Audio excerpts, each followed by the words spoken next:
이 시간 하나님께서 우리에게 주시는 말씀은 야고보서 1장 5절에서 8절까지의 말씀입니다.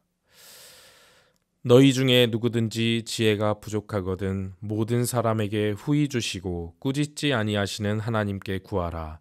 그리하면 주시리라. 오직 믿음으로 구하고 조금도 의심하지 말라. 의심하는 자는 마치 바람에 밀려 요동하는 바다 물결 같으니 이런 사람은 무엇이든지 주께 얻기를 생각하지 말라. 두 마음을 품어 모든 일에 정함이 없는 자로다. 아멘. 우리가 살아가면서 때로는 내 힘으로 할 수 없고 내 능력으로 해결할 수 없는 그런 상황 앞에 놓이게 되는데요. 우리는 그 상황을 통해 일하시는 하나님을 보게 됩니다. 어려운 상황 때문에 기도하다가 하나님을 깊이 만나게 되고요. 간절한 상황 때문에 기도하다가 하나님의 위로를 경험하게 되기도 합니다. 또 하나님 아니면 안 되는 상황 때문에 기도하다가 참된 기도자로 세워지기도 합니다. 하나님께서는 여러분들이 어려운 상황에 놓이게 되었을 때 하나님께 간절히 기도하길 원하고 계십니다. 간절히 기도하다가 하나님을 깊이 만나게 되기를 원하시고요. 간절히 기도하다가 하나님께서 주시는 위로와 평안을 경험하기를 원하십니다. 그리고 고난 때문에 기도하다가 자녀를 위하여, 가정을 위하여, 그리고 교회를 위하여, 나라를 위하여 기도하는 참된 기도자로 세워지기를 간절히 원하고 계십니다. 그래서 오늘 본문 말씀 5절에 보면요. 이렇게 말씀하고 있죠. 너희 중에 누구든지 지혜가 부족하거든 모든 사람에게 후히 주시고 꾸짖지 아니하시는 하나님께 구하라. 그리하면 주시리라. 이렇게 말씀하고 계십니다. 우리는 늘 부족한 존재임을 깨달아야 합니다. 우리가 삶의 길을 걷다 보면 어느 곳으로 가야 할지 모를 때가 많아요.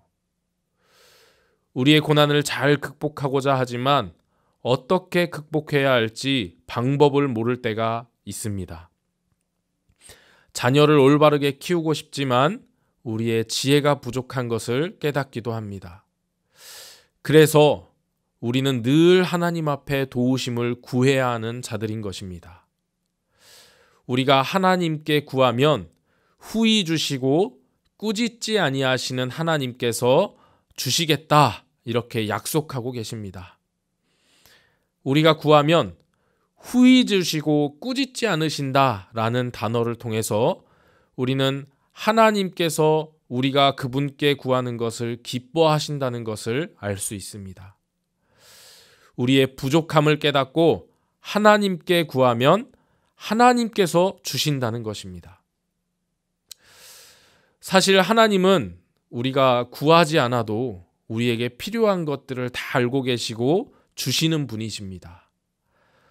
우리가 지금 누리고 있는 것들, 그리고 살아가면서 우리가 가지고 있는 것들, 이 모든 것들은 기도하고 구해서 얻은 것만 있는 것이 아니죠. 기도하지 않아도 하나님께서 미리 아시고 우리에게 주신 것들이 많이 있습니다. 그런데요, 알아서 하나님께서 주신 것과 우리가 간절히 기도해서 얻은 것은요, 질이 틀립니다. 구하지 않고 얻은 것은 그 감사와 믿음이 오래가지 않아요. 그러나 우리가 간절히 기도하고 간구해서 응답받으면 그 은혜의 기억이 오래갑니다. 우리가 간절히 구하고 응답받은 것은 우리에게 큰 은혜가 되고 굳건한 믿음이 되는 것입니다. 이러한 경험들이 쌓이면서 우리의 믿음이 점차 굳건하게 다져지는 것입니다. 그래서 하나님께서는 계속해서 우리들에게 구하라, 찾으라, 두드리라 이렇게 말씀하는 것이죠. 그런데 하나님께 기도하고 구할 때 정말 중요한 것을 오늘 본문 말씀에서 가르쳐주고 있습니다. 오늘 본문 6절 한번 보시겠습니다. 오직 믿음으로 구하고 조금도 의심하지 말라. 의심하는 자는 마치 바람에 밀려 요동하는 바닷물결 같으니. 우리가 구할 때 오직 믿음으로 구하고 의심하지 말고 구하라는 것입니다. 기도할 때 하나님께서 응답해 주실 것을 확신하고 믿음으로 구하라는 것입니다. 믿고 구하는 것은 하나님의 뜻과 방법대로 다 이루어 주신다는 그러한 약속인 것이죠. 마가복음 11장 24절에 보면 그러므로 내가 너희에게 말하노니 무엇이든지 기도하고 구하는 것은 받은 줄로 믿으라. 그리하면 너희에게 그대로 되리라. 이렇게 말씀하고 계십니다. 하나님께서 가장 싫어하는 것은요, 기도하면서도 그분의 능력을 의심하며 구하는 것입니다. 하나님께서 정말 들어주실까? 하나님께서 이루어 주실까? 그렇게 의심하며 구하는 것을 하나님께서는 들어주시지 않는다는 거예요. 우리가 간절한 마음으로 하나님께 간구하고 기도할 때 하나님께서는 우리에게 주시기를 기뻐하시는 분이라는 그러한 사실을 믿고 그분께서 이루어 주실 것을 믿고 그렇게 기도하셔야 합니다. 성경에 보면 12년 동안 혈루병으로 고생한 여인의 이야기가 나오는데요. 예수님이 지나가실 때 예수님의 옷자락을 만졌습니다. 그 여인은 이미 많은 의사들에게 치료를 받았고 치료비로 전 재산을 다 날린 그런 절망적인 상황이었어요. 그럼에도 불구하고 그 병이 고침받지 못했습니다. 이러한 상황에서 예수님께서 지나가신다는 그런 소식을 듣고 예수님께 차마 기도해달라고 말은 못하고 예수님의 옷깃만 만져도 나을 것이라는 그러한 믿음이 있었습니다. 그래서 예수님의 옷자락에 손을 대었고 그러자 예수님께서는 여인에게 이렇게 말씀하십니다. 마가복음 5장 34절입니다. 딸아, 내 믿음이 너를 구원하였으니 편안히 가라. 내 병에서 놓여 건강할지어다. 내 믿음이 너를 구원하였으니 이렇게 말씀하세요. 이 여인은 세상의 모든 치료로도 고칠 수 없었던 질병을 예수님의 옷자락만 만져도 고쳐주실 것이라는 그러한 믿음으로 손을 댄 것입니다. 그 믿음 때문에 예수님의 옷자락에 손을 대었고 그 질병이 깨끗하게 치유되는 놀라운 응답을 받게 된 것이죠. 또 거지 소경 바디메오가 예수님이 지나가신다는 소식을 듣고 목소리 높여 예수님을 부릅니다. 다윗의 자손 예수여, 나를 불쌍히 여기소서.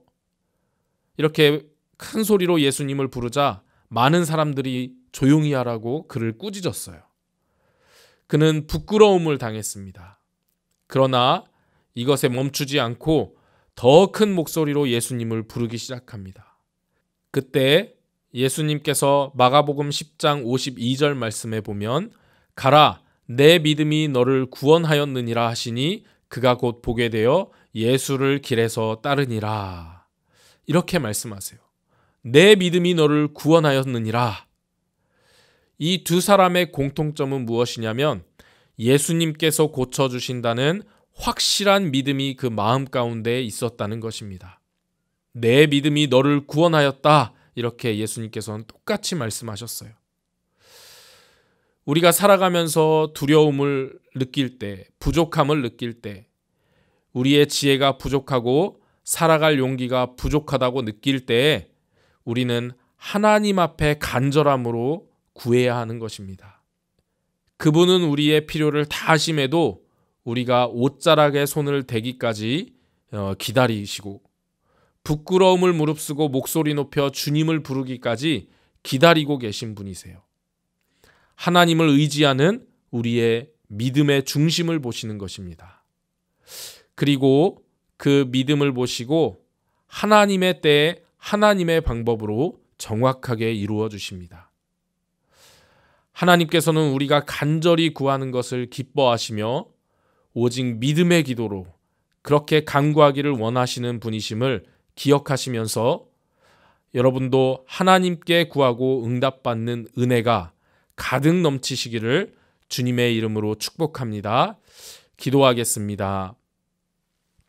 살아계신 아버지 하나님 감사합니다. 오늘도 말씀을 통해 깨닫게 하시니 감사합니다.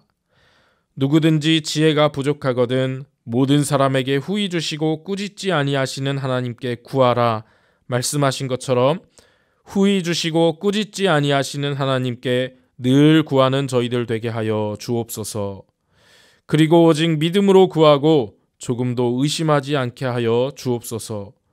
그래서 하나님께서 주시는 응답으로 말미암아 감사하고 기뻐하며 주님 뜻대로 살아가는 저희들 되게 하여 주시옵소서. 거룩하신 예수님 이름으로 기도합니다. 아멘.